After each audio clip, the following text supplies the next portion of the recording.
सफलता दिलाने वाले महात्मा बुद्ध के 10 उपदेश। पहला, जो मनुष्य के भीतर लगातार चलता रहता है वही उसके जीवन में घटता रहता है।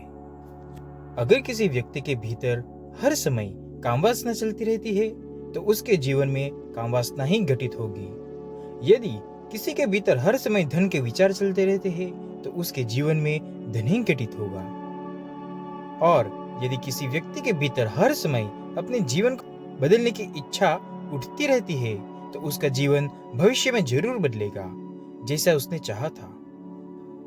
नंबर 2, निडर होकर आगे बढ़े।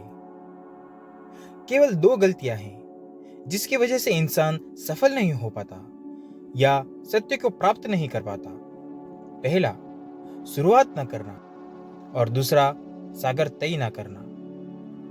ये बात उन 2 तरह के लोगों की दिखती है जो अपने कारण से ही अपनी मंजिल तक नहीं पहुंच पाते।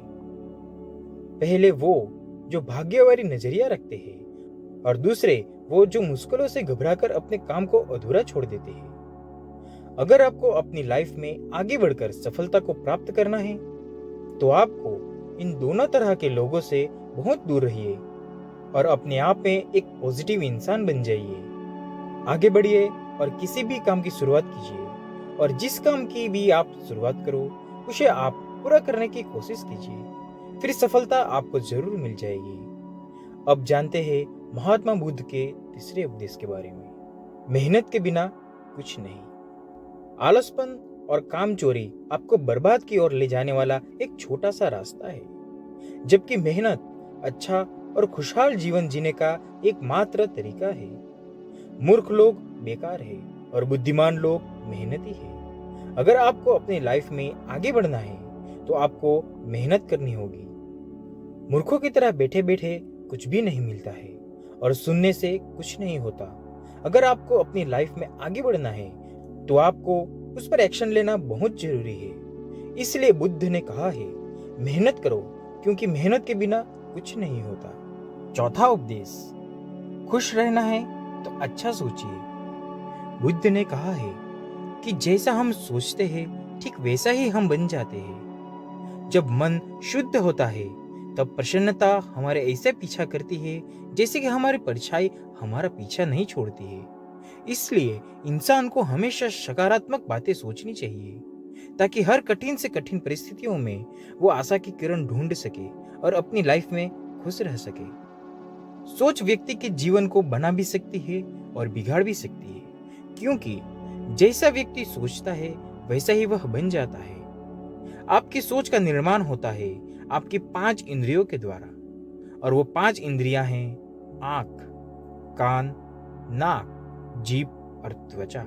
जैसी भी जानकारी आप इन 5 इंद्रियों के द्वारा अपने अंदर लेते हैं वैसे ही आपकी सोच बन जाती है, और जैसे ही आपकी सोच बनती है वैसा ही आपका जीवन बन जाता है। इसलिए अगर आप खुश रहना चाहते हैं तो अच्छा सोचिए। 5वां उपदेश, वर्तमान में जिए। बुद्ध ने कहा है कि अपने आज में जिए और भविष्य का सपना मत देखिए। अपने मन को हमेशा वर्तमान क्षण पर केंद्रित करें, क्योंकि यही एक रास्ता है अपने दुखों और चिंताओं से मुक्ति पाने का, और यही तरीका आपको शांति की ओर भी ले जा सकता है। ये सभी बातें हम सब पर लागू होती है, क्योंकि अक्सर हम अपनी बुरी आदतों का रोना रोते रहते हैं या बेहतर भविष्य की कामना करते हैं, जिसकी वजह से हम परेशान हो जाते हैं और उसकी वजह से हम अपना आज खराब कर लेते हैं, जबकि आज ही सत्य है। अगर हम अपना आज सुधार लेते हैं तो हमारा आने वाला कल अपने आप ठीक हो जाएगा और हम जिस चीज में खुशी चाहिए उसे हम आज ही के समय में पा लेंगे। 6वां उपदेश, शांति से रहना है तो शांत ही रहने दो। बुद्ध ने कहा है कि जो आपको प्राप्त हुआ है उसकी तारीफ न करें और न ही दूसरों की ईर्ष्या करें। जो लोग दूसरों से ईर्ष्या करते हैं वो लोग मन ही मन शांति कभी प्राप्त नहीं करते हैं। इसलिए खुद भी खुश रहिए और दूसरों को भी खुश रहने दें। जो इंसान दूसरों से नफरत करता है वो कभी भी खुश नहीं रह सकता है और उसकी जिंदगी में कभी भी खुशी नहीं आती है। इसलिए अगर आपको खुश रहना है तो आप दूसरों को शांति से रहने दें। सातवां उपदेश, अच्छी संगत में रहे। बुद्ध ने कहा है कि एक जंगली जानवर के मुकाबले एक कपटी और बुरा मित्र ज्यादा खतरनाक होता है। एक जंगली जानवर सिर्फ आपके शरीर को घाव कर सकता है, लेकिन एक बुरा मित्र आपके मन पर घाव कर सकता है। इसलिए इंसान के सामाजिक और मानसिक विकास के लिए उसके आसपास के वातावरण पर जोर दिया जाता है। जैसी आपकी संगत होगी, ठीक वैसे आप बनते जाएंगे। जैसी संगत में हम रहेंगे, वैसा हमारा व्यवहार होगा और वैसे ही हमारी जिंदगी बनेगी। इसलिए बुद्ध ने कहा है कि हमेशा अच्छी संगत में रहे, ना कि बुरी संगत में। आठवां उपदेश, अपने मन को नियंत्रित करें। बुद्ध ने कहा है, न ही संसार बुरा है और न ही संन्यास बुरा है। अगर कुछ बुरा है तो वो है व्यक्ति का विचलित मन, जो उसे कहीं टिकने नहीं देता है। इसलिए हमें हर क्षण अपने मन को समझने का प्रयास करना चाहिए। जो लोग अक्सर थका हुआ महसूस करते हैं, उन्हें मैं बताना चाहता हूँ कि आपकी थकावट का कारण यही है।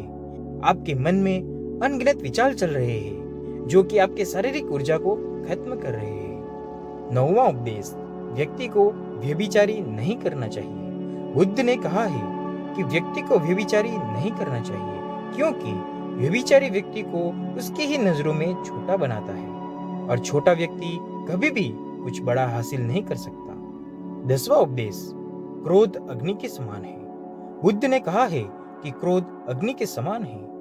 व्यक्ति उसे बुझाने तो चाहता है, लेकिन वह उसमें सूखी लकड़ियां डालता है, जिसके कारण वह बुझने के बजाय और भी ज्यादा बढ़ता है। यदि आप अपने क्रोध को खत्म करना चाहते हो, तो उसे भोजन देना बंद कर देना होगा। क्रोध का भोजन है बेवजह की इच्छाएं, अहंकार और जागरूकता की कमी और नासमझी। यदि आप क्रोध को ये सभी भोजन नहीं देंगे, तो आपको क्रोध कभी नहीं आएगा। यह थे गौतम बुद्ध के द्वारा दिए गए उपदेश।